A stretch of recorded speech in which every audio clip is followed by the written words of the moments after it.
What's up, wizards? It's Dev, live from the Twitch, and also Bulex Notex, who is now following. They are live from Twitch too, and now forever part of this YouTube video. Good, that was amazing timing, Bulex Notex. Welcome to the squad, by the way, and thanks for being here.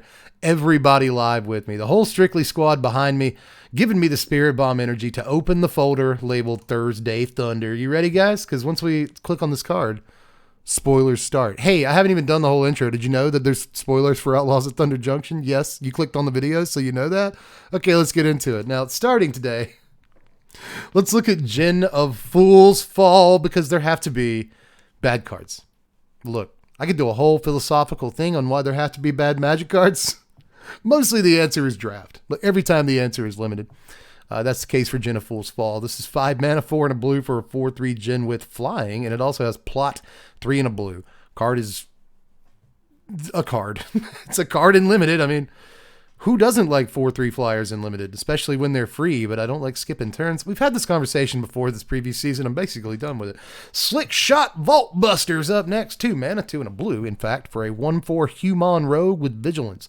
It gets +2/+0 as long as you've committed a crime this turn. Where's the mode where it goes unblocked? Seems like there should be a mode where it goes unblocked, but this is like a pseudo prowess. That could actually be kind of cool, but not starting at 3 mana, so don't love that. Black Snag Buzzards up next. 2 mana.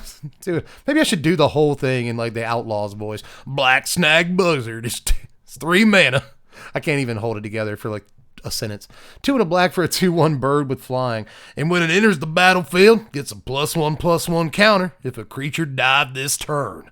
It also has plot, 1 and a black. I'm about done with that. That's going to destroy my voice anyway. But one way or the other, this guy's just fine. He could be a free 3/2 flyer. Like, plot 2 is actually a fairly cheap plot cost, so kind of a solid little common for draft here, because you like flyers in draft, and you especially like when they don't cost a whole lot of mana. So, I don't know. Something happens in combat, or maybe you commit a crime by killing one of your opponent's creatures or something like that. And then you get a little crime value off something else. You get to play this guy for free. You're feeling pretty good. So, I don't know. It could be like a bread and buttery common for a limited, or just could be a normal magic card. That's what I think it is. Discerning Peddler's up next. 2 mana, 1 and a red for a 2/2 human rogue. And when it enters the battlefield, you can discard a card. If you do that, you get to draw a card. Okay, there's like 5 cards like this in standard already. So I don't really know what to say about this other than like, well, it's a human. Like most of the other cards that do this are like goblins or something like that. Oh, it's a rogue. Like that's a cool creature type. Love all the non-black, non-blue rogues that we're seeing in this set. You don't see that enough. Anyway, moving on to Gold Pan. You got a pan for the gold. It's a 2 mana. It's the worst way I could have said gold. You got a pan for the gold. It's 2 mana for an artifact. This is an equipment that equips for a single mana. And when it ETBs, create a treasure token. Equipped creature gets +1/+1. And again, this equips for just 1. I don't think this is quite enough to be like super exciting, but ETBs create a treasure token and also get, you know, another random artifact that can give you a little bit of value. It's actually kind of okay. It's kind of okay, but it also sees no play. It sees 0 play. I'm pretty sure this just isn't good. You know, would you rather play this or the 2 mana thing that puts a 1/1 in play and gives you a treasure token and can be sacked to draw 3 cards if you have Wooburg? That's a card that already exists and is much better than this and sees only sparing play, although play enough Arena, you'll see it once every couple of days. This is kind of like interesting to think about. I just like anything that's going to give me a treasure token for 2 mana, but plus value. But it could be more impressive, is all I'm saying. But we're starting to get there. Let's look at Irascible Wolverine next. 3 mana, 2 and a red for a 3/2 Wolverine. When it enters the battlefield, exile the top card of your library. Until end of turn, you can play that card. You can plot the Wolverine for 2 and a red. Another Bloomburrow creature type. Just waiting for that set to come out, you know. I cannot wait for Bloomburrow. I'm so hype about it. But right now we're on the Cowboy set. So let's look at the Cowboy Wolverine. Why doesn't he have a hat? This could be a free drawn card on a body. You know, I said in yesterday's video that a lot of these like aggro cards, I actually just said this at the top of the stream, a lot of the aggro cards in this set are plot. They're plottable aggro cards. and they want you to plot them to be truly good. The problem with that is that you're skipping a turn in an aggro deck to plot a card in an aggro deck. You're going to skip your turn 3, right? That's nobody wants to do that. So it has to be very, very good when you do play it, and this is. I mean, the turn you play it, a free 3/2 that draws you a card is very good, you know? So I kind of like it, but I don't think it's anywhere close to standard playable, but maybe in limited, but that's really hard to say. I think this could be middling to best everywhere, but it is a Wolverine. Got that going for it. Bristlepack Sentry is 2 mana, 1 and a green for a 3/3 Plant Wolf with Defender. As long as you control a creature with power 4 or greater, Bristlepack Sentry can attack as though it didn't have Defender. There are so many 3-drops that have 4 or greater power that this is kind of a lot like the 2 mana 3/3 Wolf that we had in the format a couple of years ago. He doesn't do as many cool things as that Wolf did, but still, this is pretty easily a 2 mana 3/3 that gets attacking, but I still don't think that's quite good enough for these days standard, especially with no like extra Wolf synergy really around other than Voha. You could always play this in Voha.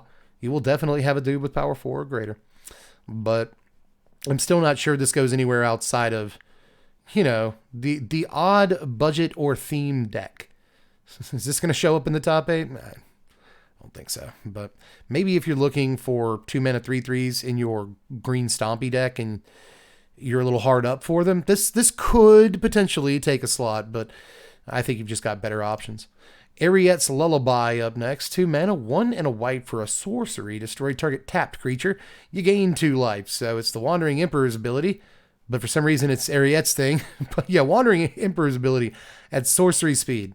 I don't love it. It's a good common piece of removal for limited, so remember that it exists. And I will say that get rid of your biggest guy that attacks and gain 2 life is usually pretty good. You know, we see it on the Emperor all the time. But I think even at half the cost, it's just so much worse at sorcery speed that I don't really see much hope for it. But again, great piece of removal in limited, I think, like most of the time. Boneyard Desecrator, 4 mana, 3 and a black for a 3/4 Zombo Mercenary with Menace. You can pay 1 and a black and sack another creature to put a +1/+1 counter on Desecrator. If an outlaw was sacrificed this way, create a treasure token. This is not limited to once per turn, which is kind of nice, but it is 2 mana to do it, so it kind of is limited to once per turn. But even if you just do it once, he's a 4/5, and then he's a 5/6, and you're getting treasure tokens. I like that it pays you treasure tokens, but again, limited only card, and even then there, I think it's like a 6, you know, like just north of us, just slightly above average without actually being above average. So let's look next at Steer Clear. Can you tell I'm trying to get to the good cards today? Steer Clear is a single white mana for an instant that deals 2 damage to target attacking or blocking creature, but it deals 4 damage to that creature instead if you controlled a mount as you cast this spell. So mount removal, everybody. We got mount removal. We see cards like this. I feel like there was just a dinosaur card in red that's like a little bit like this, but this one's restricted to attacking and blocking creatures, which is kind of booty, like slightly, but you know, it's a white card. So they had to, it can't just be deal 2 damage to a creature. That would be a red card. So they had to do something like this. I still think this is pretty good though. For just a single mana, it's going to clear out a lot of stuff. So pretty decent. If you're making a mounts deck in standard, it's definitely a card you put in, but if there isn't a good mounts deck in standard, it's basically a moot point. So moot point. All right, Mine Raiders up next. 3 mana, 2 and a red for a 3/2 human rogue with tramps, and whenever it enters the battlefield, if you control another outlaw, you get a treasure token. Jewel Thief that I have to work for, right? Like, no thanks. Again, like draft card here. I do think it's going to be pretty easy to get some ramp off of this. That'll help you fix your mana. I just said there's going to be multiple like 3-color decks. I think the way this limited environment's set up, there's going to be a bunch of 3-color decks. And so this should help you fix your mana as well. That's important. The trample's kind of good, I guess, you know. So I'm not saying it's terrible in limited, but in standard we have better cards than this that do not see play currently. So and Jewel Thief really should. That's a good magic card. Patient Naturalist up next. 3 mana, 2 and a green for a 2/3 Human Scout when it ETBs mill 3 cards. Put a land card from among the mill cards into your hand. If you can't, create a treasure token. This is kind of neat. If it doesn't hit a land, you get a treasure. It's nice. What is it, Eccentric Farmer or something? in the format right now is very similar to this, but if it doesn't hit, it gets like a +1/+1 counter, and that's always really disappointing. So in this case, you always get some ramp, and I like that. If you can't do it, it actually creates an artifact, which might be relevant. It fixes your mana, which is cool because you might have hit a land you didn't really need otherwise. But altogether, I think, again, this is where we're starting to get to cards that are almost good, would have been good in 2009 or something, but they're just not great now, but they're still like kind of noteworthy, especially for limited. Moving on to Vengeful Townsfolk. This is Unruly Mob. This is 3 mana, 2 and a white for a 3/3 human citizen. Whenever one or more other creatures you control die, put a +1/+1 counter on Vengeful Townsfolk. See, it's Unruly Mob. Although I think that it's slightly worse than Unruly Mob. I think Unruly Mob is whenever another creature you control dies, so a bunch of them can die at the same time, and they'll get multiple +1/+1 counters. This doesn't, but it starts at a higher PT than Unruly Mob, but it's also more expensive to play. You see how it's just Unruly Mob designed slightly differently. Good in limited, not great in standard, even in like an Aristocrats deck, and if anybody's tinkered with an Aristocrats deck 200 times in the last year and a half, it's this guy, so I just don't want to play. I don't want to play this. I don't actually, I'll try it, but I don't want to. Moving on to Dance of the Tumbleweeds, one of the better commons of the day. 2 mana, 1 and a green for a sorcery with Spree. You pump an extra mana into this, you search your library for a basic land or a desert card, put it onto the battlefield, and then shuffle. Note that it doesn't put it onto the battlefield tapped. Kind of interesting. +3, create an XX green elemental creature token, where X is the number of lands you control. So what we have here is a ramp card that goes and gets an untapped basic land, which is kind of neat, or gets a 2-color desert for your desert deck, which I think is really sweet. Now, 3 mana to go get a land isn't great. I'll just play Topiary Stomper or something like that. So the trade-off with this one is that later in the game, for a total of 5 mana, really, I can juice the whole thing for 6 mana, and it's a pretty good card. But for 5 mana, I can just get like a 5/5, at least. So late in the game, I can get an 8/8, it can even be a boat. So this is actually a sweet little piece of ramp that is the ramp you want in the early game. And then when it's not really valid as a ramp piece later, it's a threat. And I really, really like that. I'm not sure that it's like standard playable or anything, but I do think as far as these 3 mana go grab a land plus gravy cards that they like to print in basically every set, this is one of the better ones that we've seen in like a really long time. Yeah, people in chat, like, amazing card. So this will be a core piece in a lot of draft decks. See a lot of people saying draft. And I can definitely see that. In limited, I think it's great, especially for the desert deck in limited. And it's amazing, like, top end for a lot of limited decks. So like a lot of things about it there, but I don't know, man, especially once Stomper rotates out, which I think will happen. I think it's a New Capenna. Then maybe, if you're looking for a 3 mana ramp piece, there's probably better options, to be honest. But I like the idea of a ramp piece that is a threat later. A good size threat too, for that matter. So I don't know. I think there's something to it. Also interesting that it's not a creature for a variety of reasons, right? It's also a thing that can be brought back with a Shigeki late in the game. So you can bring back like one of these with Shigeki and then make a body out of it. If your opponent can kill the body, just do the Shigeki loop again and get it back and get another body out of it. So there's definitely interesting sort of thought patterns I have with this card. But let's move on to Tumbleweed Rising. I should have switched the order of these last 2 cards. This is 2 mana, 1 and a green for a sorcery. Create an XX green elemental creature token, where X is the greatest power among creatures that you control. It plots for 2 and a green. So cast it for free and get a 6/6 is like that's what you want to do, right? But I'm pretty sure this card's actually kind of bad. Like I said, I should have switched these last 2 cards because I started talking about cards I really like. But I guess if this is a 2 mana 5/5, it's pretty good, right? If it's a 2 mana 5/5, or maybe you go like Pugnacious Hammerskull on turn 3 to get a 6/6, and then on turn 4 you play this to get another 6/6, and you also have 2 mana left over. Like, maybe. I really don't ever want to plot this, but I guess if you do plot it, and then you ramp into your 7/7, you get a free 7/7 to go along with it. There's maybe, but I think a lot of that is Christmas Land. I'm fairly, I think you could probably just use those slots better. But Who knows? We'll move on to Raven of Fell Omens.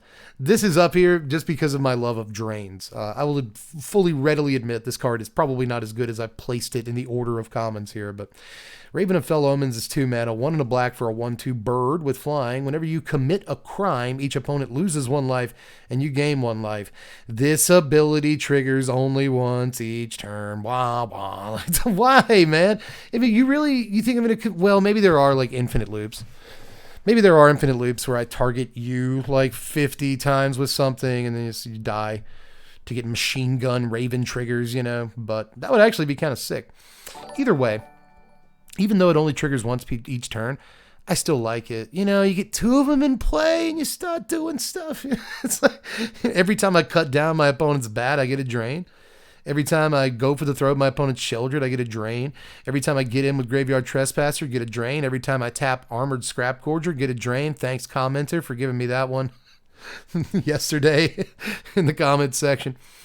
But yeah, there's lots of stuff that commits crimes. You know, I duress you, I get a drain. So I don't think this card's going to win the game by itself or anything, but I do like it a lot, and I'm allowed to like cards. Are you going to play it over Deep Cavern Bat? No, but guess what? You can play more than 1 2-drop in your black deck. So like maybe it, because like you go this into Gix on the next turn. Like if you miss Deep Cavern Bat on turn 2, well, at least I'm playing a flyer that I can play into a turn 3 Gix. I'm more likely to draw cards off of it.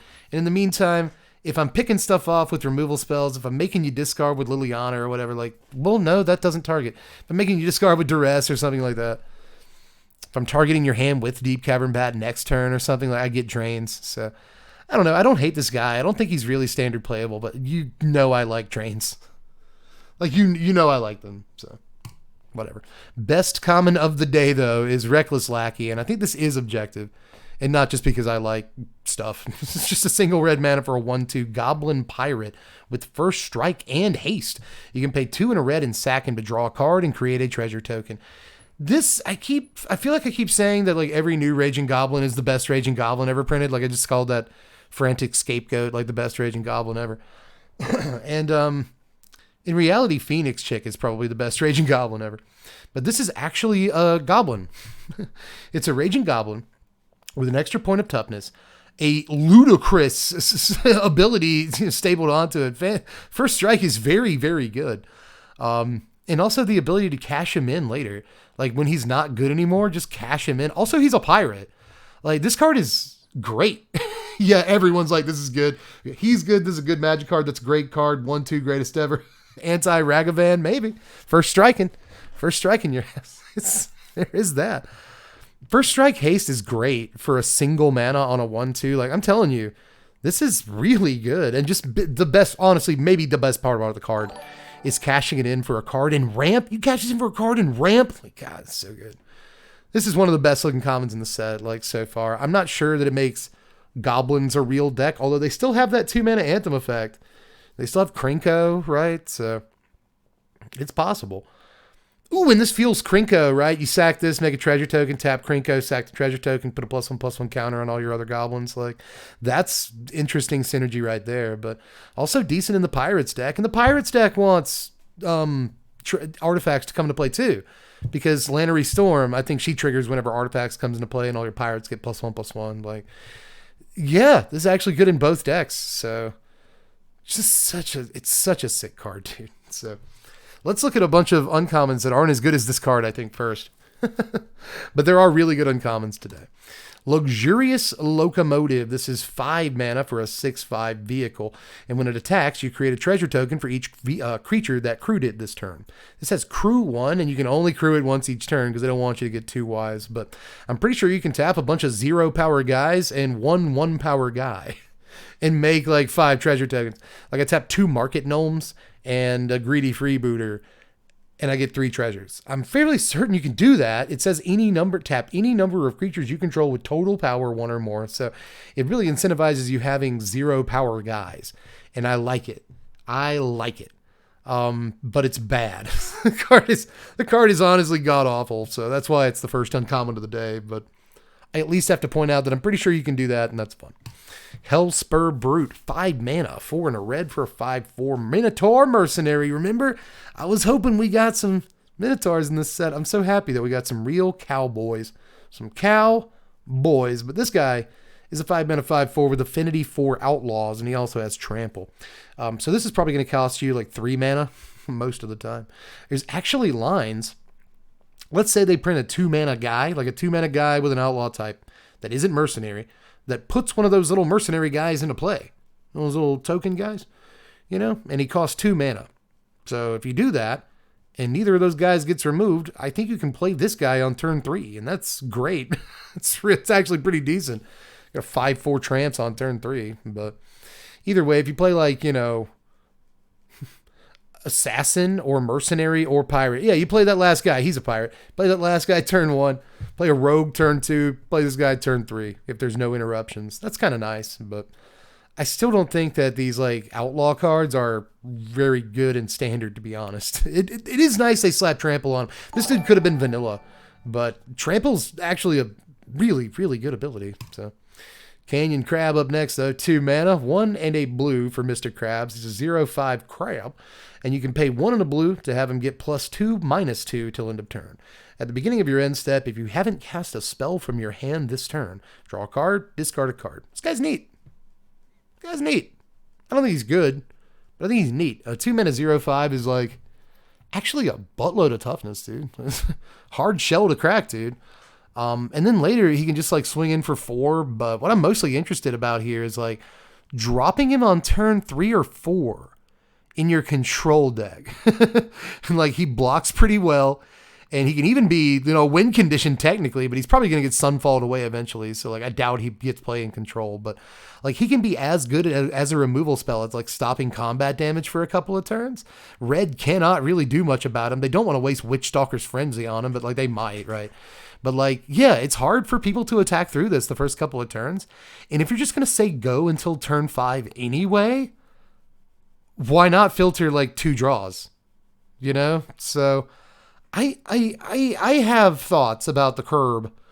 I'm over here doing the crab dance, but I don't think he's actually that good. I really don't. Dungeon Ron, thanks for the tier 1 sub. 21 months. Wow. C Bowlinder, 26 months. Jeez, you guys have been here forever. I appreciate that. But yeah, crab decks. So do Hedron Crab into this, Ruin Lurker Crab into this. But honestly, I do think in a deck where you're just going to say go anyway, super dope. And obviously this works with plot. I gotta point that out for the set mechanic. But yeah, I like the idea of it in control. I want to try. But Neutralize the Guards is up next. 3 mana, 2 and a black for an instant. Creatures target opponent controls get -1/-1 till end of turn. Surveil 2. Interesting sideboard card for standard against the Boros list and like Deep Cavern Bats and stuff like that. But in limited, this is probably mostly meant to eliminate 1/1 mercenary tokens and like other small stuff, because there is small stuff in the set, but definitely kills all them merc tokens. Either way, it's a magic card. Shackle Slinger's up next. I like the flavor on this, and I love the flavor text even more. Even when he missed the wrist, a pair of thunder cuffs to the head got the job done. Police brutality. It's terrible. Don't do police brutality. 3 mana, 2 and a blue for a 3/2 human soldier. Whenever you cast your second spell each turn, choose target creature an opponent controls. If it's tapped, put a stun counter on it. Otherwise, tap it. So this is a really good tapper for limited environments, but not actually a great magic card, right? So we haven't gotten into the good uncommons yet, but I always like a tapper in limited when I do see them. But also, stun counters, right? Stun counters are good. Stun counters are better than we all think they are, but still probably not good enough, to be honest. Scale Storm Summoner up next. 3 mana, 2 and a red for a 3/3 Human Warlock. Whenever it attacks, create a 3/1 red dinosaur creature token if you control a creature with power 4 or more. This, again, kind of a middling uncommon for the day, but it is a 3 mana 3/3. That said, those are far more common nowadays than they used to be, so I just don't feel like that's even a thing to say anymore. You know what I mean? Oh, 3 mana 3/3. Yeah, they're in every set.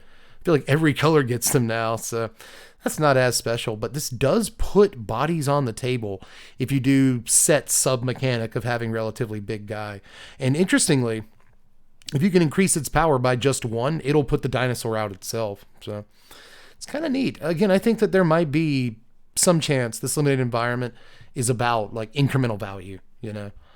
So I think this might be good there, but also the dinosaurs it creates aren't very good against like mercenary tokens that everyone is creating. So you got to factor that in too. It's just, we'll see how good the dude is once it comes time to play him. But decent body for the cost one way or the other. Give him the gold pan. Yeah, it's true. Outlaw Stitcher is 4 mana, 3 and a blue for a 1/4 human warlock. It has plot 4 and a blue, though. When Outlaw Stitcher enters the battlefield, create a 2/2 blue and black zombie rogue creature token. Then put 2 +1/+1 counters on that token for each spell you cast this turn, other than the first. Okay, so that's like really oddly worded. So you'll always get a 2/2 zombie. You'll always get a 2/2 zombie when you play this guy. The zombie gets to be a 4/4 if you played, if this was the second spell or whatever that you cast. If this is the third spell you cast this turn, then you'll get a 6/6 zombie, which is very good. That's so good. So what this does reward in Limited is plotting like multiple things, right? Like I plot this guy, then I plot this guy, and then on turn 4, I play the guy, Outlaw Stitcher, get a huge zombie token and another body, plus my 2 free guys. So that's actually sick. You can also plot him late in the game. And then, I don't think it's as likely that you'll play multiple spells in the same turn late in the game. So I'm not sure that plotting this is the best thing in the world, but maybe you plot this along with another card that allows you to draw cards, right? So on one turn, you just go off, draw 3 cards with the free spell, and then, play 2 of those cards, and then play Stitcher for free and just get an enormous zombie. So I like the way that this is worded is all I'm trying to say, and I've talked about it for too long, but I do like that it can be a free thing that puts a 1/4 body and like a 6/6 body with not actually that much work, like into play. So probably an interesting little limited uncommon to look out for is all I'm saying. But Red Rock Sentinel is up next. 3 mana for a 2/4 golem with Defender. You can pay 2, tap it, and sack a land to draw a card and create a treasure token. Interesting, like repeatable value on this. And I don't love the Defender, but 3 mana for a 2/4 is a pretty decent stat line, especially in Limited. Do note that, like we just said, there's kind of a sub-theme in this set of creatures with power 4 or greater. So this might not line up super well against everything you want it to trade. There are a number of 4/2s at a lower rarity that we've already seen, at least 2 that come to mind that are going to be popular. So this lines up well with them, but it's not going to line up well with every 4-power creature in the format. That said, it blocks all the small guys, just completely eats mercenaries they might try to get into or get in with.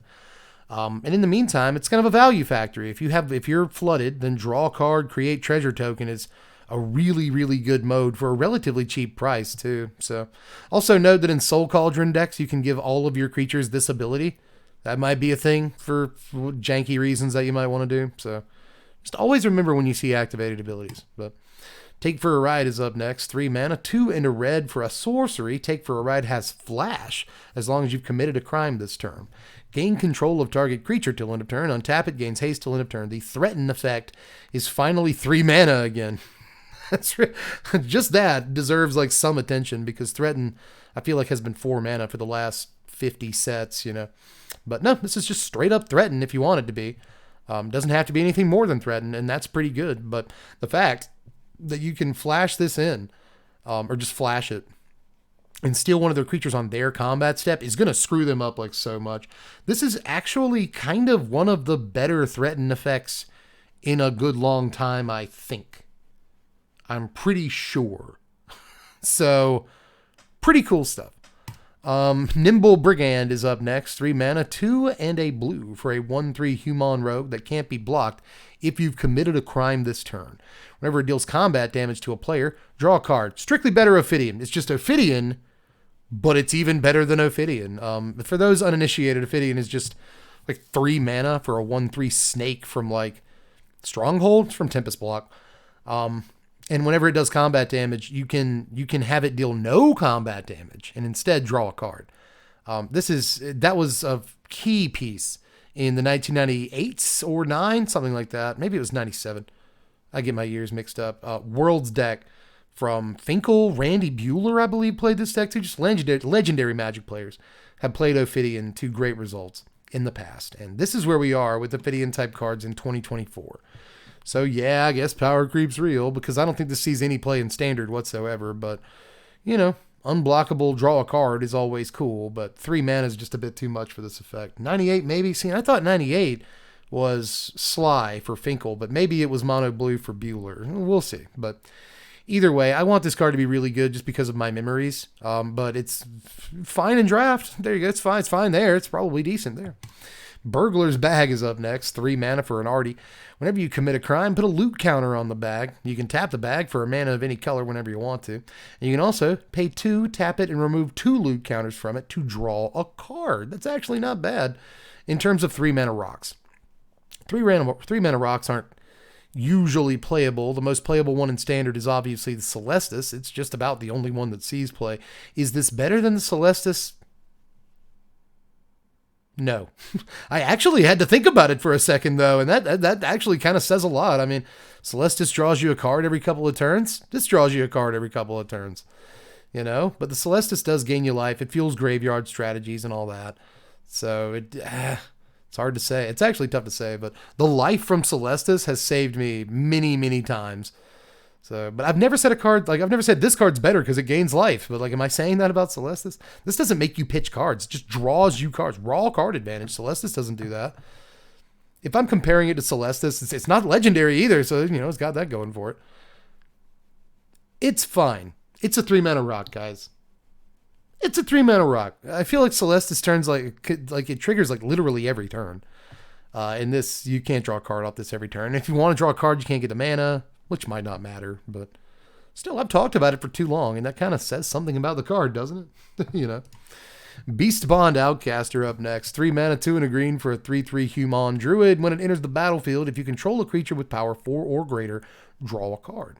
You can also plot this for just 1 and a green. Again, that's a fairly low plot cost here to get this thing down. I like that if you have like a Sylvan Anthem or really anything, that's commander. But if you have really anything that's going to increase this thing's PT, like you're playing Naya War Leader's Call, it's probably not going to happen, but let's just assume that you have an Anthem effect like Wedding Announcement or something, and you play this, you just draw a card because its power is 4 or greater. That's kind of sick, but plot 2 for a 3/3 is kind of good enough, especially considering the turn you play it, it's going to be a free 3/3 that draws you a card, and it's super easy to get this thing to trigger and actually draw you the card. It is not hard to have a 4 power dude out. So I kind of like this dude a lot. I'm not actually sure that it sees Standard play. Like if you play Stompy, I don't think you play this. I don't think you do it.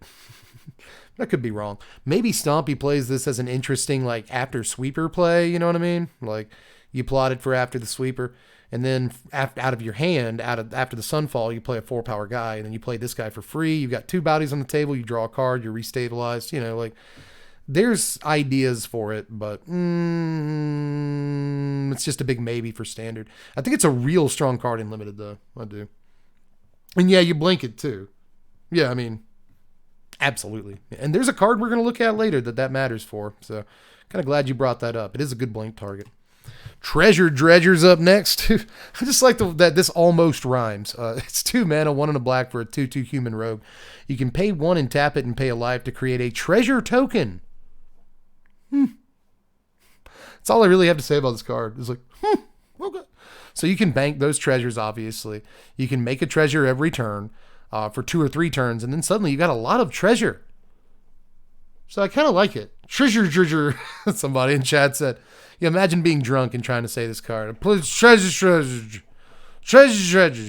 So, Treasure's Dredger. I'm doing it right now. Treasure Dredger doesn't look good. I can't say this card looks good or Standard playable, but just the ability to bank a guy or bank a token every turn. You know, we have, what is it? Black Market Tycoon right now. It's like Gruul colors. And it like does 2 damage to you every turn for all your treasure tokens, and it taps for a treasure token. This is basically that guy, but it's easier to play, and it makes you pay mana for the treasure token, which isn't good. I don't like that this takes you off curve. It's killing me that this card does that, but I still think being able to bank treasure tokens is something like some decks might want here or there. It's Black Ramp. Black wants ramp, right? I mean, yes. Sheriff of Safe Passage, though, is up next. 3 mana, 2 and a white for a 0/0 human knight. That rhymed as well. Seraph of Safe Passage enters the battlefield with a +1/+1 counter on it, plus an additional +1/+1 counter on for each other plus creature you control plus. It also got plot, a 1 and a white, which is a very, very, very small plot cost. Again, plot for 2 is pretty good. Like, almost no matter what. Plot's pretty good. And this is Keldon War Leader? Is that the card I'm thinking of? Like, just any creature that's as big as all the other creatures you have. English. But yeah, you know, you plot this early, and then your Wedding Announcement, Wandering Emperor, just a bunch of stuff that makes tokens, or Resolute Reinforcements, yada yada. And then, like, you play this for free on turn 4 or 5, and you have a 5/5 in your Boros deck, right? You know, I don't think you want to pay 3 mana for this, but even if you do pay 3 mana for this in, like, Boros, isn't it like a 6/6 like every time, you know? Like this, after a Gleeful Demolition, is 3/3, just like a 4/4 by itself, yeah, with a +1/+1 counter on it and an additional one, so it does get a counter on it for itself. So yeah, Gleeful Demolition, it's a 4/4. It's kind of gross. You know, budget bunny, yeah, basically, right? It's a Regal Bunnycorn. The Regal Bunnycorn's just a million times better, yeah. You basically got me on that. So, I don't know. 2 mana, though, is a plot cost. Like, free bunny? Now we're talking. You give me a free bunny. Kind of into it. Magebane Lizard is up next. This is 2 mana, 1 and a red for a 1/4 Lizard. Whenever a player casts a non-creature spell, Lizard deals damage to that player equal to the number of non-creature spells they've cast this turn. I love this little guy. I like this guy a lot. We actually have a card a little bit like this already in Standard. It's I believe he's a lizard. I think he's like a salamander or something like that. But he costs 1 and a red. He's a 2/1. He's a Viper. Scalding Viper? Is that his name? But yeah, he costs 1 and a red for a 2/1. Whenever an opponent casts a spell with mana value 3 or less, they take a damage. I really like that guy. He's got an adventure staple to him too. It's like 1 and a blue for a sorcery, bounce a thing. And I like that guy a lot. A lot. Usually, though, the opponent's first play is killing that guy. So they only take 1 damage. This dude might have a similar play pattern. They just like cut him down immediately and take 1 damage for the trouble. But I still think I like dudes like this. And this guy can't be lightning struck. He can't be cut. He can't be play with fired either. He can't be like strangle. Like anything that deals 3 damage, right? So actually kind of interesting compared to his Viper brethren. Viper brethren. But anyway, as lame as that sounded, I like this guys. I like this guy a lot. And I like dudes like this. So I'm not sure he's actually playable, but again, sometimes I like cards because I like them, and you can't stop me. Rustler Rampage is up next. This is a single white mana for an instant with Spree. For +1, you can untap all creatures target player controls. And for another +1, target creature gains double strike until end of turn. This should probably be much higher up on the list of uncommons than it is. I don't know what I was thinking at first, because when I first put this card in the list and like numbered it, you see number 32, Rustler Rampage up here, because the cards are small this time around, so I had to download each card separately and then put it on a background in Wondershare Filmora editor, and then take a snapshot and then rename the snapshot from snapshot 123 to not only the name of the card but where it goes in order. I do all this for you, so you see this should actually be like number 39, Rustler Rampage, because when I first looked at this card I was like, okay, 2 mana for an instant speed, target creature gains double strike, that's pretty good. The other mode's kind of ho-hum. The other mode is Vitalize. The other mode is really good. The other mode is dramatic. What's its face? Forget what it's called. It's like a blue card that costs 2 mana and it untaps all the guys. And it's like really, really important in combo decks, or in combo, setups in Commander. Untap all the guys you control is actually kind of a busted mode in certain combos. So especially that you can stick this under an Isochron Scepter and do it over and over. Like, this is actually really, really good. And I should have recognized that when I ordered it for the video. So this is a great card. This is such a good card. So, blowout combat trick and limited on top of all that other stuff. For a total of 3 mana, untap all your guys. One of your biggest dudes gets double strike. Come at me, you know what I mean? So, also love how much fun this man is having, and that it's real. It's a stampede.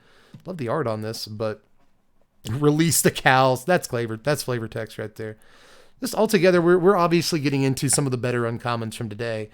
But even given that I've made this one of the better uncommons, I really should have made it maybe the best, because untap all the creatures you control is kind of bad in standard. It's not going to see much play there, but like there are plenty of combo setups in Commander that want this card. So let's look at Brimstone Roundup, a card that I'm actually kind of going to poop on after I talked about how good that last card was. But Roundup is 2 mana, 1 and a red for an enchantment. Whenever you cast your second spell each turn, create a 1/1 red Merc creature token with tap. Target creature you control gets +1/+0 till end of turn. Activate as a sorcery. You can plot the Roundup for 3 mana, 2 and a red. I wouldn't do it. Although the idea here is that if you plot it, you can cast it for free and then cast another spell with all of your open mana and immediately get your 1/1, right? So, but I don't love skipping my turn 3 so I can get a 1/1 on the next turn. Woo! I'm not sure that extra value was worth it. That said, I guess if you play this on turn 2, you're still doing the same thing. You're skipping your turn 2 to get a 1/1 on turn 3, and it's going to be harder to actually cast 2 spells on turn 3 with 3 mana.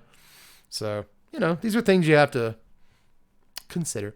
But just like I was saying on a card yesterday, I pay 3 mana. How many 1/1s do I have to get to make up for having cast 3 mana? How many 1/1s is worth 3 mana? Are worth 3 mana?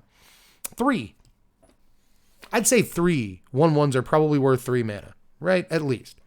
So that means that, let's say I plot this on turn 3 and skip my turn 3 otherwise. Turn 4, I play a spell, or I play this, and then I play a spell, I get a 1/1. Turn 5, I somehow still have cards in my hand, cast a second spell, get another 1/1. I can't play any 5 mana cards in my deck. I can't play any 4 mana cards in my deck. I have to be double spelling every single turn. All right, so what is it now? Turn 6. Turn 6. I finally get the proper value out of this by casting yet another 2-spell turn somehow. Against all odds, on turn 6, I can double spell again. So maybe it's an Is It deck and I'm drawing cards. But then I've built my entire deck around this card that gives me dinky 1/1s. And I don't like it. I don't love that, dude. Whenever you cast your second spell each turn, create a 1/1 red. So yeah, you only get 1 per turn. I guess you can do it on your opponent's turn too, but if you're double spelling on your turn and your opponent's turn, you're really casting card draw, card draw, card draw, card draw, card draw, and you're not doing anything else. You're getting all your value from this card, and just a bunch of 1/1s is not enough value. So I really want to like this card. I really do, but the more I think about how it actually works when you play it, the more I'm like, no, probably not. At least the thing can block. If you play this on 2 and then on turn 3, play land, 2-drop, 1-drop, double spell, get my, 1/1 red mercenary, then maybe it's good. Maybe that's good, but remains to be seen. Also helps you trigger celebration, I guess, for Godric, that might matter. I don't know, dude. I want to like it. I have problems. Forsaken Miner up next, though. This is a black mana for a 2/2 skeleton rogue that cannot block. And whenever you commit a crime, you may pay black. If you do, return Miner from your graveyard to the battlefield. Awesome card. It's just a cool card. It's fine. It's just, I love 1 mana 2/2s. It's fine that it can't block. Since it can't block, it doesn't feel the need to come into play tapped. I like that about it. And a single black mana. I kill your guy, I get this dude back. I duress you, I get this guy back. I play Deep Cavern Bat, I get this guy back. Sick. Absolutely. I attack with Graveyard Trespasser, I get this guy back. So I can see why before we got into this, the chatter was like, Mono Black looking good, right? I'm not sure this is actually good enough for Mono Black. It's just a 2/2 they can't block. There are probably better 1-drops in that deck. If you're even going to play 1-drops, you just play Evolved Sleeper. I think Evolved Sleeper is better than this, right? It's taking up slots in your deck. You need a committed aggro deck to play this, but I think this could pretty easily go in a committed aggro deck. You know what I mean? As just a 2/2 for 1 mana. It's the dog, It's nobody gets this reference. It's Isamaru. It's Isamaru from the first Kamigawa block. It's a 1 mana 2/2 that can't block. Isamaru could block. It's just much better, but yeah, a 1 mana 2/2 is an Isamaru, so that seems good enough. But we'll see if it's good enough in 2024. I really like this card. It's a skeleton. I'm hype about that. The skeleton deck needs more 1-drops, if it's going to be good. But now we have this and Tiny Bones for the skeleton Typal deck. So all that's sick. I'm excited about it. I'm always happy about a 1 mana 2/2. Haven't gotten too many of those since like Carnophage in black. So dope. It's like a Diregraph Ghoul, right? It's like a Diregraph Ghoul. So that's not that special, but the fact that it can come back and like help you do aristocrats like loops and tricks and stuff like that, that seems very good as well. So we'll see, baby. We will see. Intrepid Stable Master up next. My favorite piece of ramp for the day, I think. This is 2 mana, at least in the uncommons. 1 and a green for a 2/2 human scout with terrible image quality. It's got reach and it taps for a green. You can tap it to add 2 mana of any color, but you can only use this mana to cast mount or vehicle spells. So just take the word mount out of that. Take the word mount out of that. Let's say that because, you know, you think, oh, it's just going to be in a mount deck. No, just completely erase the word mount from your mind. This is a 2 mana 2/2 blocks Deep Cavern Bat and kills it. So keeps it from attacking and getting lifelink. Taps to add a green mana and taps to double mana for vehicle spells. That by itself, just that. This again, no mount text on this at all. Good card. That's a good card, dude. That's a good card, man. Like 2 mana 2/2 reach isn't good by itself, but again, if you want a dork that's like halfway decent in a whatever Spyglass Siren, Deep Cavern Bat kind of format, then this is a great pick. You know, good. It's just good, solid taps for green, but it is a 2/2. You know, what is Bramble Familiar might slightly be better than this, but if you're playing like any vehicles in your deck at all, this suddenly becomes better even, I think, than Bramble Familiar. So just wanted to point this card out. It's actually pretty sweet.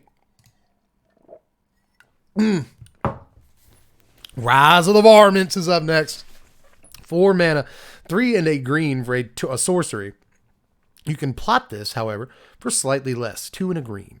Create X 2/1 green varmint creature tokens, where X is the number of creature cards in your graveyard. So it's a Diregraph Harvest or Ghoul Caller's, a Ghoul Caller's Harvest for more mana. But the things can block, which is just better, you know. But I already really don't like Ghoul Caller's Harvest in like the Stick Fingers-y, like Insidious Roots decks. I don't love it, although maybe it's okay in Roots, but you're playing so many non-creatures in Roots already that I'm not sure you have slots for even more of them. Plus, in Insidious Roots, you want the creature cards to leave your graveyard. So by the time you actually cast Ghoul Caller's Harvest, there's not that many creatures. Rumblebolt Maverick has left your graveyard. Ichor Drinker has left your graveyard. Armored Scrap Gorger has gotten all the other creatures out of your graveyard. So maybe Harvest isn't good there. And if that's the case, Varmints won't be good there either. But in the Stick Fingers decks that actually want to keep Cruel Somnophage, Souls of the Lost, or whatever it's called, in those decks, you actually want to keep the creatures in your graveyard. So this could be halfway good.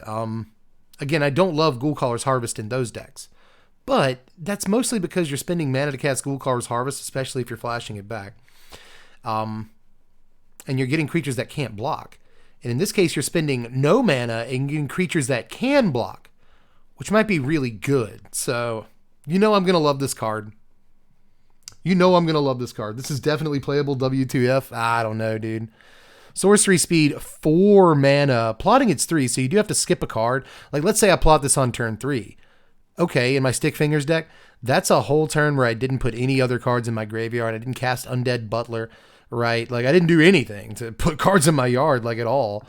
And that kind of sucks. So, I want it to be playable. I hope you're right. If this card's playable, sick. But I definitely have my doubts. I really do. But that said, in the Stick Fingers decks, when you go turn 1 mill me, turn 2 mill me, turn 3 mill me, or plot this or whatever. And then you start playing your Stick Fingers, right? You go next turn Stick Fingers, next turn double up on Cruel Somnophage and Souls of the Lost or whatever it's called. And then once those die, because they inevitably do to removal spells, then you can Rise of the Varmints. Last resort, Rise of the Varmints, make 8 2/2s, 10 2/2s, or 2 1s. Try to win the game that way. So I could see it, but it's an interesting dimension, but I wouldn't think those decks would play more than one of these, But we'll move on to Slick Sequence. This card's awesome, dude. It reminds me of Electrolyze, and if a card reminds me of Electrolyze, it's a pretty good card. It's a blue and a red, just 2 mana for an instant, that deals 2 damage to any target. If you've cast another spell this turn, draw a card. Gross. That's so good. That's so good, dude. It's 2 mana for a shock. But it's 2 mana for a shock that draws a card. A shock that draws a card, and now we are talking, dude. Like, can Jeskai Burn be a thing? Not with all these just 2 damage spells, because I don't think you're going to win the game with 2 damage spells, but 2 damage, draw a card, instant speed, reasonable amount of mana. It's just like a 1 mana to draw a card, 1 mana to deal 2 damage, staple it together, put it on a card, print it. Yes, love it. Card could have existed forever ago. Card's great. Card's great, and I love it. It's a good card. That's all I have to say about it. Want to play it. I don't know. I don't know if it's like, I know it's playable, but you know, I'm playing Jeskai. My 2 drops are No More Lies and Lightning Helix. Find room for this? Instead of Get Lost? Instead of Fateful Absence? Instead of another 2 mana burn spell like Lightning Strike that does more damage? Probably. Drawing a card is so good. It's like the best thing you can do at the end of the video. I just read somebody in chat. It is the best. Drawing a card is the best thing you can do at the end of the video, but it's also the best thing you can do in a game of Magic. Shoot the Sheriff up next. We're getting into the best uncommons of the day. If you couldn't tell by that last card. This is 2 mana, 1 on a black for an insto. Destroy target non-outlaw creature. As a reminder, assassins, mercenaries, pirates, rogues, and warlocks are outlaws. Everyone else is fair game. I did not add that. That is actually part of the flavor, the reminder text of the card, which is great. Good card, right? This is just a good card. Could you tell me if this is a good card? No, this is good. This is pretty good. I think there's going to be a surprising amount of times in Standard where you can't kill the thing you want to kill, but not that many. Like, all the most important cards in Standard at the moment aren't really these creature types, you know? So, better than Go for the Throat or no? Maybe. You know? Maybe. Yeah, if this song doesn't queue up the song if this card doesn't queue up the song in your head automatically, I just don't know. Yeah, you have to have never heard the song to not. They even reference the song in the flavor text. It's like, they're gonna shoot the deputy. But anyway, this does not look like it was in self-defense, again, despite what the lyrics to the song say. But altogether, yeah, this is just a great piece of removal. All-time piece of black removal. Might see play in Commander forever. Might see play in Pioneer and Modern for all I know. But at the very least, I love that they finally made this instant speed, right? In one of the Ixalan sets, we got Walk the Plank, and it's a card I really like. It was in mono black cube. It's in a couple of my black, it's in one of my black Commander decks right now. Because Walk the Plank is a really sweet piece of removal. It's like destroy target non-pirate creature or whatever. But it's a sorcery. It's a sorcery, so they just made it terrible.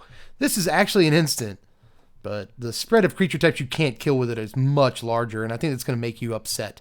It's going to irritate you sometimes, but can it kill Sheoldred? Check. So, what else does it really need to do, right? Requisition Raid, though. Yeah, it was non-merfolk, non-pirate. True. Walk the Plank. Thank you for remembering that. Requisition Raid, though. Is this our best uncommon of the day? I can't remember, but I know it's up there. Raid is just a single white mana for a sorcery with Spree. You can pay 1 extra mana to destroy an artifact. You can pay another extra mana to destroy an enchantment. You can pay another extra mana to put a +1/+1 counter on each creature target player controls. So this can be just a big spread of counters for all your aggro stuff. I wonder how good this is in Boros. It sucks that it's a sorcery, right? That's not great. Don't love the sorcery-ness, but in a deck that goes wide, if this doesn't have a thing to kill, it's not dead, and that's awesome. It sometimes has 3 things to do, at which point it will cost a whole 4 mana to do all these things, to take 2 things off the board and make your whole team big. 4 whole mana, but sometimes you can just 2-for-1 your opponent for 3 mana by blowing 2 things up. Again, sucks the card is a sorcery, and they really kind of ruined it by doing that, but even as a sorcery, kind of nice. It's kind of okay. EDH staple. I wonder if you're talking about the last card. Yes, Shoot the Sheriff, but could be talking about this one too. This does look like EDH to me, even with the sorcery speed. Like, destroy your artifact, destroy your enchantment. You know, like, it just seems like you're definitely gonna find 2 targets, in Commander, and 3 mana to do that is not that much. So, really like the card. Got a Chocobo Rider right here. So that's Interesting. But yeah, that was the last uncommon of the day. We are in the rares, everyone. We finally made it. We have divided the rares and mythics today, just so you know. But that in mind, let's take a look at the rares first and look at Tai Joaquin, Perfect Shot, a red and a white for a 2/3 legendary human mercenary.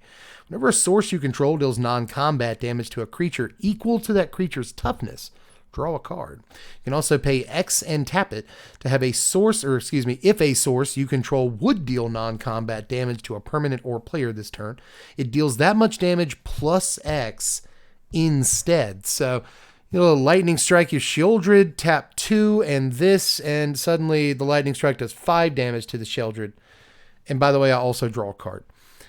This card is probably not actually good. I know it's a 2-mana 2/3, but there is like a Boros burn deck right now that has multiple legends. Like there's a 3-mana 2/3 flying legend guy that, like, if a source you control would deal non-combat damage to a thing, then it deals that much damage plus 1 instead. He sees no play because he costs 3 mana, so you can't really start burning them till the next turn. It's just not... All these like Boros legends that care about burn, they're just not great, man. And I fear this is yet another one of those. You know what I'm saying? But I will say this for this card: card draw. Okay, there's that. And also, every burn spell in your deck, as soon as this is out, every burn spell in your deck has the potential to kill every creature in your opponent's deck, and that seems good because how many times have you seen your opponent plunk down a 5/5, and you're like, okay. All I have is Play with Fire. So, like, now that Play with Fire can kill that guy. So, I don't know. It's all kind of nice, but looks like more of a commander card than anything. Stingerback Terror up next. 4 mana, 2 and 2 red for a 7/7 Scorpion Dragon with Flying and Trample. And it gets -1/-1 for each card in your hand. Gerard's Masterpiece style or whatever it was called. Gerard's Messenger. No, it's Gerard's Masterpiece. But yeah, you can also plot this card for 2 and a red. So, you pay 2 and a red for it. And then you wait until you have no cards in your hand. Suddenly you get a 7/7 Flample. It's pretty good. If you have an aggro enough deck, and this is just your 4-drop, it could conceivably be the last card in your hand, and suddenly you get a 7/7 Flample. But it doesn't have haste unless you have a Reckless Stormseeker. Maybe. Reckless Stormseeker or something like that. And then you have a 8-power, theoretically 8-power guy coming down. But I don't know. If you played Reckless Stormseeker, that means you only played 2 cards out of your hand last turn. So you're less likely to have no cards in your hand. It's a lot of math. Either way, even if you only have like 1 or 2 cards left in your hand when you play this, you still have a 5/5 Flample, a 6/6 Flample. That seems pretty good. And obviously, plotting it and then waiting for the sweeper and then just playing a casual free 7/7 Flample, that seems okay too. So not the best rare of the day, but not a good rare. Could this finally break Lion's Eye Diamond? That's the funniest thing a chatter's going to say all night. Thanks, Twister. LED's been broken like 50 times. But this will be the thing. Maybe, Twister. I know you're trolling too. Good stuff. But yeah, I mean, I'm not saying I hate this card, but I do think it's going to irritate you like too many times. It's like, why is it a 3/3?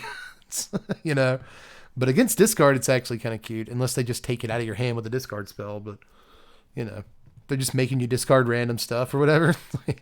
Yeah, eventually that's going to come back to bite them, sting them, literally. I don't know. Card's cool. Hellspur Posse Boss is up next. If you say this card too fast, then you get demonetized. It's 4 mana, 2 and 2 red for a 2/4 Lizard Rogue. Other outlaws you control have haste. When Hellspur Posse Boss, you got to make sure you hit it right, enters the battlefield, create 2 1/1 red Merc creature tokens that have the Merc ability. This is not great, but it does put 4 power worth of stats into play like immediately. And it can kind of be like a 4 mana 4/4 because you tap the mercenaries to make this guy's power bigger, Other outlaws you control have haste is a pretty good line of text, but I'm telling you, every time I see these outlaws cards, these like do stuff for outlaws cards, I'm like, this could be better. Every single time. I think it's a limited thing, but I'm still going to try it on stream. Why is it other outlaws? How come it's other outlaws? I guess it gives you haste for the 2 guys it puts into play. and they can attack, or they can just use their ability to make existing creatures bigger the turn they come into play. Like, maybe it's better than I think it is, but I doubt it. I just think for 4 mana you do more, but like, maybe it's yet another take on Siege Gang Commander, even though we currently have takes on Siege Gang Commander. Like, there's a 4 mana 3/3 goblin that puts 2 rats into play and draws cards and gets bigger when you sack the rats every turn. Like, that card sees no play and it's really good. So I'm just not too sure about this, but Outlaws, all Outlaws you control, I need to really sit down and just go to Scryfall and go to like creature type, assassin, mercenary, pirate, rogue, warlock, legal, future standard, you know, order by mana cost, go. Like, see what all this could actually be good with, because there could be Outlaws that like giving haste to is unbelievable, you know. But we'll move on to another round. This is the 3 mana sort of. It's 2 a white and then double X for a sorcery. It's basically an eerie interlude, if I'm not mistaken, that you can do more than once. Exile any number of creatures you control, then return those creatures to the battlefield under their owner's control. Repeat this process X times. So for 5 mana, you get to blink all your guys twice. For 7 mana, you blink all your guys 3 times. That's a finisher in a lot of decks in Commander right there. And maybe even in Standard. Like, this will be like a little kind of like having Yorion in Standard. Like, Sky Noodle was a 4/5 flyer, and he won a lot of games just for that reason. But like, how many games with Yorion did you just like, okay, I'll sweep the board, and then I'll play Yorion, and then I'll win my 4/5 because I'm just playing Magic, you know? But as far as this thing goes, I mean, 5 mana to blink everything twice is enough value to win the game. Like, my 2-drop does something cool, Spirited Companion. My 4-drop does something cool when it ETBs, you know? Another round on turn 5. Double blinks, draw 2 cards, do something else cool twice. I don't know. It just seems like breakable to me, you know, like in Standard, if you can resolve it. But you have to have all your creatures in play and like a Sunfall Standard, and that's like, you know, not great. To actually repeat the process once, you have to have 5 mana. And again, we're in a Sunfall Standard, so like, how good is that? I don't know, man. I want this card to be great. And again, I think in Commander, people are going to just like drool over it forever because, you know, X can equal like 4 pretty easily. So I don't know, dude. Maybe here's the play, guys. In Standard, it's that Nissa Aftermath Analyst deck that gets like 1,000 mana on turn 4 by using like Splendid Reclamation effects and Nissa in New Capena lands. And it gets like 5 New Capena lands a turn for some reason with like Aftermath Analyst. So it's got like 50 lands on turn 5. And so you just blink your Aftermath Analyst like 50 times, mill yourself out of cards. And that's how you do the thing with the deserts. That's how you do the thing with the deserts. You another round with 1,000,000 mana, and you blink Aftermath Analyst like 7 times, and you mill yourself like 21, and you just put a bunch of deserts in your yard that deal a damage to your opponent, and then you use all your Nissa mana you've been getting from these lands and stuff to actually activate Aftermath Analyst, and just put all the deserts into play, hit your opponent for 20, game's over. That's how you play another round in Standard. But how you actually play this card in Standard is just get some value. You just get some value. You know, let me cook for a second. Seems slow. So does the Nissa deck. Like, the Nissa Aftermath Analyst deck seems slow, but I swear to God, I just posted a picture on Twitter like 3 or 4 days ago where it's turn 4 and my opponent has like 17 lands in play on turn 4, like legit turn 4.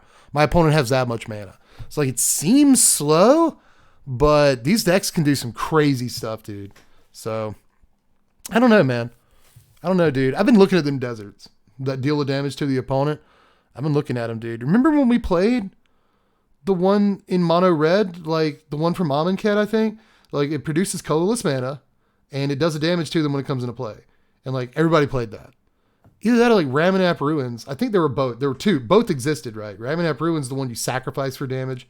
But then there was a colorless one that just does damage when it comes into play. And everybody played that. Like, every aggro player played that card. So like, these deserts are like maybe possible. These deserts are possible to see play, but that's my take on another round. But there's obviously all kinds of ways to generate like ridiculous value off this card. So I think it's good. Cabal, Stern Mayor. This is An Orzhov Legend, so you know I like it. It does incremental damage, so you know it's got drains on it, so it's my favorite card. 3 mana, 1 a black and a white for a 2/4 legendary human advisor. Whenever 1 or more tokens enter the battlefield under an opponent's control, create a tapped copy of each of them. This ability triggers only once each turn. Boo. Whenever 1 or more tokens enter the battlefield under your control, each opponent loses 1 life and you gain 1 life. I will actually sustain the boo on this first triggers only once each turn, because usually things trigger only once each turn, so they don't get out of hand, right? So they don't get crazy, you go infinite, right? But I'm restricted in this case to doing whatever my opponent's doing. If my opponent's going infinite, I'm going infinite. What's wrong with that?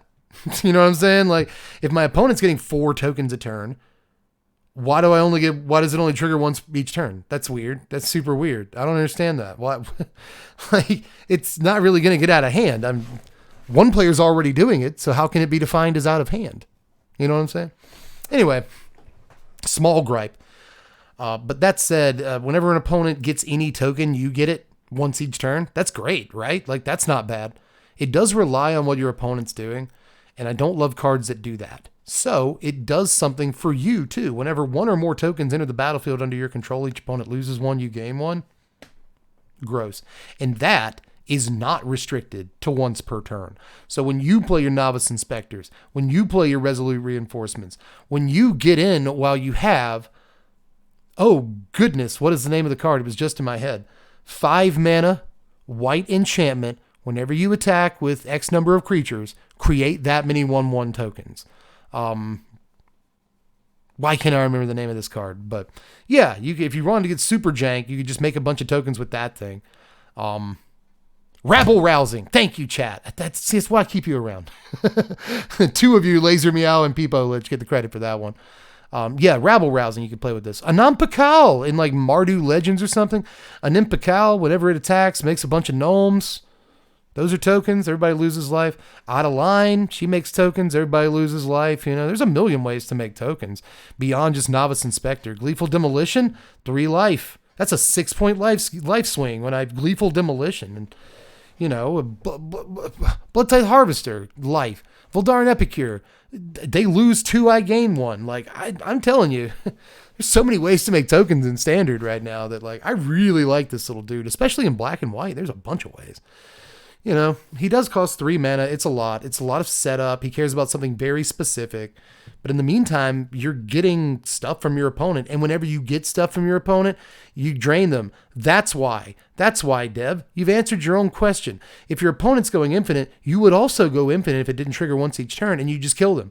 So it would actually be just hate against infinite token combos in that case, which would also kind of be fine. That would also be fine. But yeah, they want your opponents to be able to have fun making tokens, so it only triggers once per turn, because if they did make 4 tokens a turn and it triggered every time, they would die. So that would, you know, other people get to have fun. That's why, Dev. Figured it out. All right, so anyway, I like this card. And I think you knew that about me already before you even clicked on the video. Smuggler's Surprise, baby. First of all, why is it a Trojan horse reference? How come? This is a single green mana for an instant. I want you to remember the speed on this card. A single green mana for an instant with Spree. +2, mill 4 cards. You may put up to 2 creature and or land cards from among them from among the milled cards into your hand.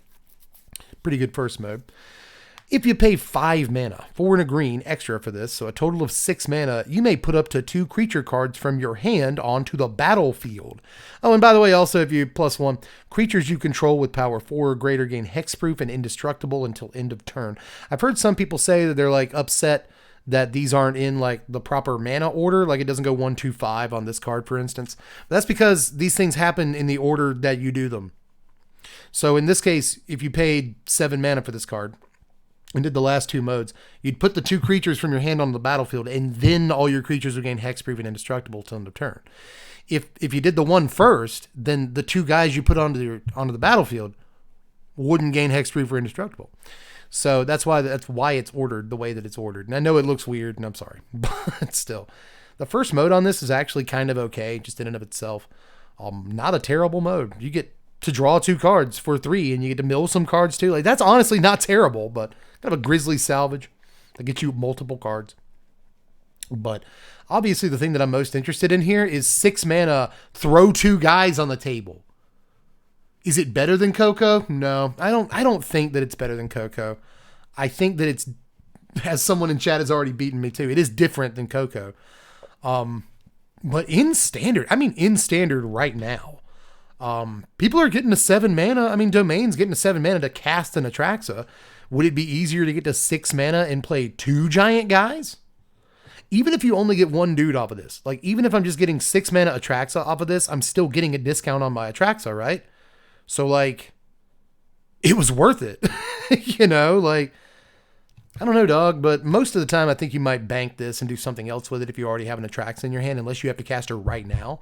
And you might very well be in that situation. I think like 50% of the time you're going to be in the situation where like, screw it, I'm going to take the 1 turn discount on this and play Atraxa right now. But if you can go like, even just like Atraxa Topiary Stomper is disgusting for 6 mana. It's, you know, would you get 10 mana value for 6 mana if you did that? So good. And remember, I reminded you, this is an instant. This is an instant. So like, instant speed, drop Atraxa. This is like a tooth and nail, right? Like, kinda. Instant speed, drop like Atraxa Italia at the end of your opponent's turn, like during their combat step. Like, oh my god. And give the, like, during your opponent's combat step, drop the 2 guys and give them hexproof indestructible, like on blocks and stuff. Oh my goodness. Like, this card is ridiculous, dude. Like, and again, it doesn't have to just do that. It can be 2 mana heroic intervention for big guys. Like, it can just be heroic intervention for like your 2 best creatures. It's disgusting. Like, oh, you want to kill my Sheldred? No. For 2 mana. That's what it does. That's what it says. You want to kill my Atraxa now that it's on the table? Nah, I had another one of these just sitting around. No. And what's the first thing they try to do? Kill your Atraxa. What's the first thing they try to do? Kill your Sheldred. Nope. I just get to have heroic intervention on the same, like, on my sneak attack. Like, this might be like one of the best cards in the set. Like, why is it instant speed? How come? Like, I know it's 1,000,000 mana. What is it? 5, 6, 7, 8, 9. Yeah, it's 9 total mana, but like super late in the game, or if you're just ramping like crazy and you're just out of cards in your hand, like it's the last card in your hand, you can mill 4 cards and then try to get like 2 creatures to throw down with this mode. So super cute. Especially if you get haste guys. You get haste guys and they immediately get hexproof indestructible. Get in. My God. So disgusting. So I don't know, dude. Yeah, Golgari midrange probably loves it. They probably do. I think Domain, like a more creature-centric version of Domain, might like a card like this. Some sort of Reanimator build, because note that this card does mill cards. So if you get multiple copies, you can always use it to set up a reanimation thing later in the game. And I think that's cute. But mostly you're just going to be ramping. You're just going to be ramping and playing the 2 biggest creatures in Standard on like turn 4. And that's... like, this is one of the best green cards in a really long time, dude. And it could be a trap. There are multiple ways this could be a trap, but I don't think so. Pretty sure this card is just busted. But we'll move on to Pillage the Bog. This card's probably not as good as the card we just looked at. It probably isn't, but I'm really into this. This is a black and a green. Speaking of Golgari. Black and a green for a sorcery. Look at the top X cards of your library, where X is twice the number of lands you control. Put one of them into your hand and the rest on the bottom of your library in a random order. So this is just Impulse at sorcery speed if you cast it for 2 mana. And that's okay. Like, Impulse, sorcery speed for Golgari decks is not bad, but where this gets really good is if you have any more lands out than is necessary to cast it in the first place. You know, if you have 8 lands out, or no, let's not even say that. If you have 4 lands out, you look at the top 8 cards of your library and put any one of them into your hand. There's no type restriction or anything like that. Sometimes this will be free, but it doesn't even have to be free. Like, you don't have to plot this. It costs 3 mana to plot it. That's fine. But even if, let's say it is turn 6. It's late in the game. You're playing Sultai. You're a control deck. It's turn 6. I have 5 lands in play. I look at the top.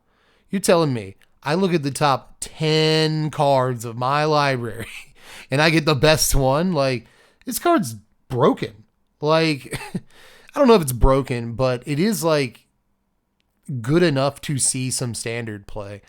I don't know about this in the current iteration of Golgari midrange, but I'm pretty sure it goes in because that deck gets to like 4, 5, 6 lands all the time. It counts on getting to 4 and 5 lands, to play Sheldred and Outlaws and all that. So, later in the game, which that deck often goes late-ish into the game, long enough to play like Virtue of Persistence. If you could play a Virtue of Persistence, you can instead save 5 of your mana and look at the top 14 cards of your library. That's a demonic tutor. At that point, it's basically a demonic tutor. So this card looks great. It looks very, very great to me. And I think that it's just going to not necessarily be like better than Memory Deluge or anything like that, but I think it's in the conversation for like cards that can find you the thing that you need right now. It's definitely in the conversation. And I think if you're playing Sultai, you probably will play Memory Deluge, but it doesn't bar you from playing this card either. You could have like 8 cards in your deck or 6 cards in your deck that look at the top million cards of your library and get the best card for the situation. That seems like something control, like mid-range control would really like. So, but even if you're playing Abzan, Abzan sweepers or something, like Abzan wants this card to find the Sunfall to populate the temporary lockdown, whatever. So I don't know, man. Best rare of the day, very likely. And if it's not, then it's this card, Smuggler's Surprise. This card's disgusting, but this card is a maybe, right? This card is one that you get huge eyes about Smuggler's Surprise, get huge eyes about, I'm going to do all the Timmy Christmas Land stuff. I'm always going to have 2 enormous creatures in my hand when it comes time to cast this. I'm always going to get reliable ramp every single game. I'm always going to have use for the other modes on it, blah, blah, blah. That's all like magical thinking. You know what I mean? It could happen, and it will in a lot of games, and this card's going to be busted on turn 4, but it's not going to happen super reliably or as reliably as this card right here will be good. I think this card is just much, much easier to reliably be good than a lot of the cards we've already looked at in the set at large. So I made it the best rare of the day. This card's great. But let's move on to Gired, Mirror of the Wilds. Mirror of the Wilds. I nailed Gired. Can't get the word wilds out of my throat. What's wrong with me? We'll start the mythics with this card. It is worse than the last couple of cards we've looked at. It's a red, a green, and a white for a 3/3 legendary human shaman with haste. Non-token creatures you control have tap to create a token that's a copy of target token you control that entered the battlefield this turn. Note that it doesn't have to copy token creatures, so you can do like weird stuff if you want to with like Tameo and 3 blind mice, so that this can start copying the token copies of 3 blind mice if they enter the battlefield this turn, and all of your non-tokens will have that ability, not just Gired, so you can tap your little mana dorks and stuff to create more token copies of 3 blind mice. It's the dumbest thing in the world. Don't do it. It's not good. But as far as this card goes, this is obviously a commander. It's a 3 mana 3/3 haste too. Like, it's not the worst stat lines in the world, but this is a commander. What I want to do in standard though is Naya Nissa, right? The like 7 mana can be completed Nissa that's in standard right now, because she ticks up to make a token equal to the number of lands you have. So this means that all your non-token guys can now, as soon as you play a Nissa, tap to make like 7 7s. That's kind of neat if we're going to do anything with it in standard, but aside from that, it's mostly commander, but it has a lot of jank potential. Tons of jank potential. But we'll move on to Railway Brawler. This is 5 mana, 3 and 2 green for a 5/5 Rhino Warrior with reach and trample. Whenever another creature enters the battlefield under your control, put X +1/+1 counters on it, where X is its power. You can also plot this for 3 and a green. A little bit less to plot it, which is kind of nice. A 5 mana 5/5 reach trample. Not as impressive stat lines as they would have been like 3 years ago, but still it's a decent, stocky little body with not irrelevant abilities at all. Trample's always good. But where this comes into relevance is when you start being able to play other stuff, which is why plotting it is important. You want to play it for free, have mana open on that turn, and then start playing creatures, whether it's one big guy that just gets huge or 2 smaller guys that get relatively big. So I like this dude, but I don't like him more than playing a 4-drop creature in my Stompy deck on turn 4, or turn 3, it seems like almost a waste. Seems an awful waste to actually get your 2-drop ramp on turn 2, and then what are you going to do? You have 4 mana on turn 3 in standard. How are you going to turn the advantage? Swing that pendulum, baby. Get that momentum. I'm going to plot a guy. I'm going to do nothing with my busted 4 mana on turn 3. But I guess the next turn you're going to 5/5 for free. It seems good, but I'm still not sure, man. Decks in standard just be breathing down your neck, and honestly, if you wait to play this, like let's say I go first, my opponent, when it comes time, like I play a ramp guy, on turn 2. When it comes time to play this dude on turn 3, when it comes time to plot this guy or play a 4 mana creature on turn 3, my opponent might not be able to counter this spell. My opponent might have tap lands out. My opponent might just have Dissipate in their hand and not enough mana because they haven't taken their 3rd turn yet, right? So in that case, I want to play a 4 mana guy, get him on the board. If I do that against my opponent, if I tap out to do nothing and tell my control opponent to go, and I try to get my free 5/5 next turn, I'm pretty sure it's going to get killed.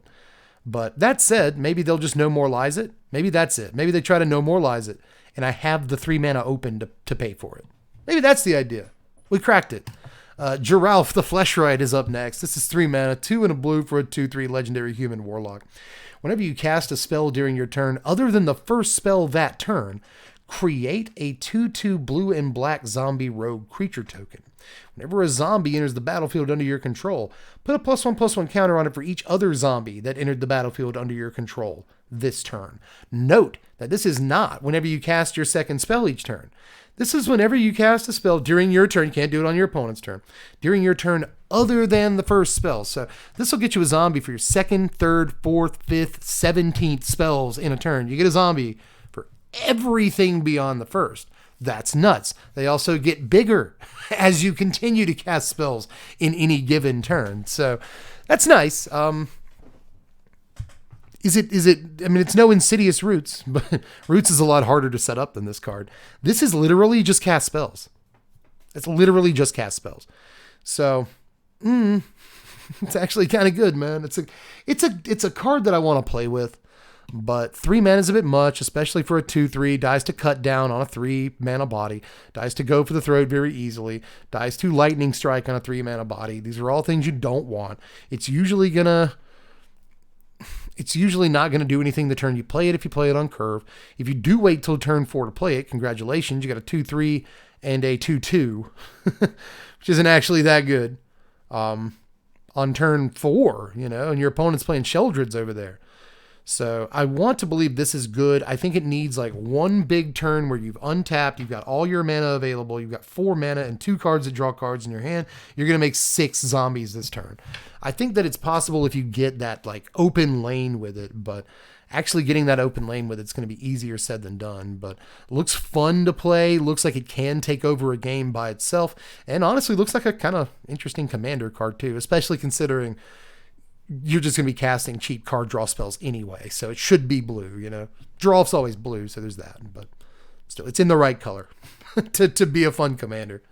But moving on. Is this the final card of the day? Oh my god, I think it is. Assimilation Aegis here. This is 3 mana, 1 a white and a blue for an artifact. This is an equipment that equips for 2. When it ETBs, exile up to 1 target creature until Assimilation Aegis leaves the battlefield.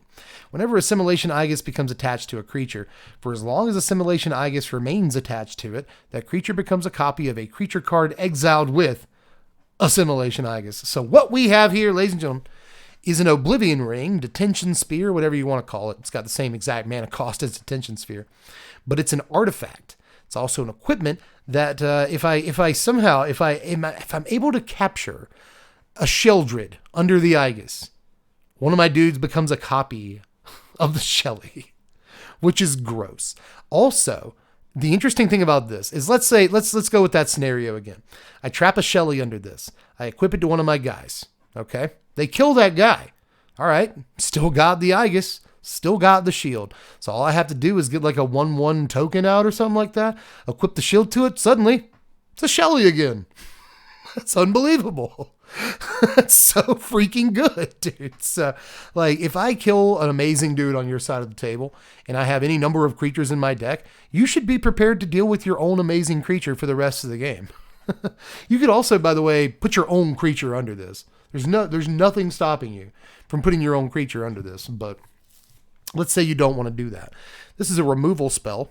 It's an Oblivion Ring, more or less, that also gives you your opponent's best creatures. That is also an artifact, and that matters. You know, there's the Thousand Moon Smithy deck right now that kind of wants to be a control deck and wants to like Clay-Fired Bricks on turn 2. It wants to, God, what's that other thing? Unstable Glyph Bridge as its sweeper. That's like 5 mana. Wants to play that instead of like Sunfall and stuff. So there's like a white-blue Thousand Moon Smithy deck, artifacts deck, really, that plays like Braided Net even and wants to draw like 10 cards off Braided Net in the late game. But it's kind of tough. The deck doesn't have enough removal, you know, and this is a great, excellent removal piece that fills a kind of a mana cost hole that was already in that deck really, really nicely with a removal spell, which is something else the deck needed, like a real removal spell. And in the meantime, you're pumping out like little tokens, you know, like if I craft my Clay-Fired Bricks, I get 2 tokens out of that. There's a bunch of cards in the artifacts deck that gives tokens or like little creatures in and of themselves. As I was saying before my power went out, this is a good card and I like it. I don't like a whole lot of equipments, but this one right here is basically a removal spell. It's the right type for a very hyper-specific deck that I like. And the fact that I can take their best creature and turn my creatures into their best creatures, absolutely. That seems like it's very good, and there's a reason it's mythic, even though it should not be mythic. Let's make that very clear. No reason. Could be rare, but it's also a really, really fantastic Magic card, dude. So let's get into, finally here, just to finish things off, the last few cards of the day. All the cards that we've missed since we've started this stream, like the ones that you got in your arena inbox, like Razzler Dazzle, Razzle Dazzler. It's a song from Chicago. 2 mana, 1 and a blue for a 1/2 human wizard. Whenever you cast your second spell each turn, put a +1/+1 counter on it. It can't be blocked this turn. Ledger Shredder it's probably better than this card, but like I said earlier, if you're comparing a card to Ledger Shredder, it's a pretty good Magic card. You know what I mean? So, I don't know. I kind of like this. Fake Your Own Death is a reprint, I believe. It's just one of these black spells that makes a creature come back after it gets killed. Bridled Bighorn is 4 mana, 3 and a white for a 3/4 sheep mount with vigilance. When it attacks while saddled, create a 1/1 white sheep creature token and has saddle too, so it'll breed when you saddle it. That's if you mount it, it gives birth. It checks out. So what else is next? What I have to give my head out of the way for here. We got Bertram Greywater, 4 mana. 2 a white and a black for a 3/4 legendary vampire noble. Orzhov Vampire Legend here, everybody. Watch out. Whenever 1 or more tokens enter the battlefield under your control, create a 1/1 black vampire rogue creature token with lifelink. Let me guess. This ability triggers only once each turn. Yep. Sacrifice another creature or artifact, draw a card for 1 and a black. So, okay. So it's got the Dockside Chef like activated ability, but he costs like way more. Even the activated ability, well, I think it might be the same. This ability is cool, though. Whenever a token enters the battlefield, get another token. It's kind of cute. The token has lifelink, too. If it didn't trigger only once each turn, it would trigger itself infinitely. So I guess it has to only trigger once each turn. I guess it could say whenever a non-creature token, whenever a non-vampire token enters the battlefield under your control. Or something like that. But I don't know. It's cool. I don't think it's worth playing, but I think it's cool. Demonic Ruckus is 2 mana, 1 and a red for an enchantment. It's an aura that enchants a creature. Enchanted creature gets +1/+1 and has menace and trample. Okay.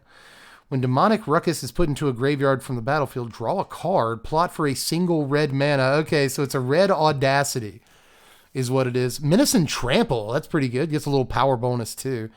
And you draw? That's a pretty strong little aura. It might even see play in mono red. Like it triggers Swift Spear. It triggers new like flying Kiln Fiend guy. That's So I put it on my Swift Spear. My Swift Spear is immediately like that turn. It's a 3/4 Menace Trample. And if they kill my Swift Spear, I draw a card. That's pretty good, dude. That's pretty good. It's not so bad. All right, so Gold Rush up next as we kind of round the corner here. 2 mana. Oh, I got to move my head, don't I? Yep, I sure do. 2 mana, 1 and a green, instant. Create a treasure token.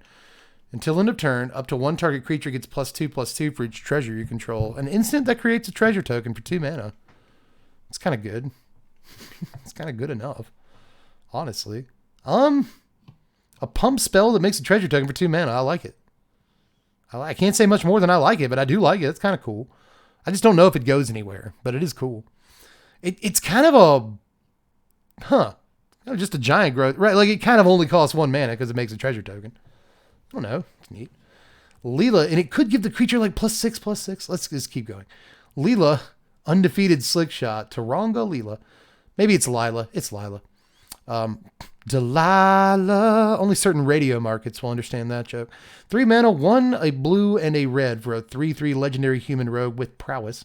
Whenever you cast a multicolored instant or sorcery spell from your hand, exile that spell instead of putting it into your graveyard as it resolves. If you do, it becomes plotted. Nice. So this works pretty nicely with slick sequencing, right? That 2 mana, 2 damage, draw a card spell we saw from earlier. It's multicolored. Also works really well with Lightning Helix. I guess not No More Lies, because No More Lies, you shouldn't plot counter spells, but still, you know, pretty sweet, actually. I don't think this is actually that amazing in standard or anything, but I will say, play this on turn 3 into double Lightning Helix or something like that. It doesn't only trigger once per turn, so that seems like it would be very gross to do that. And I like it. All right, one more card. Are we on the last card? This town ain't big enough for the 2 of us. 5 mana, 4, and a blue for an instant. Spell costs 3 less to cast if it targets a permanent you control. Return up to 2 target non-land permanents to their owner's hands. So you can target one of your guys and one of their guys, and it only costs 2. Making it a card that already exists a long time ago, and I've forgotten the name of. But in any case, 5 mana to return 2 things to their owner's hands at instant speed isn't good. I guess with the discount, it could be good. It could be, save my guy, bounce your dude. It could be something, but I don't think it's worth playing in standard. It looks like a limited card that's only good some of the time. But there's plenty of ETB triggers in the set and things that care about ETB triggers, so this might be good there. But unless you have something specifically nice to set it up with. But Delilah, she was good, good card. But that's all the spoilers, everybody. That's all we've got for this one. This is the end of the YouTube portion of the video. Thanks for stopping by, everybody. Make sure you do the YouTube stuff. Like the video. Check out the Twitch. Follow us. I'll leave a link in the description so you can do that. We'll do at least one more of these live, I think, this season. So if you want to be part of that, follow on Twitch. Check out the Patreon, of course, just $1 a month to support the channel. Help pick our first deck techs of the season once this cowboy set comes out. And of course, like, share, subscribe, do all the actual YouTube things. But for now, I'm donezo for this onezo, and that's Allski Kowalski. So I will catch you cats later. I'm Deb from The Place, YouTube peeps. Spread love and be kind.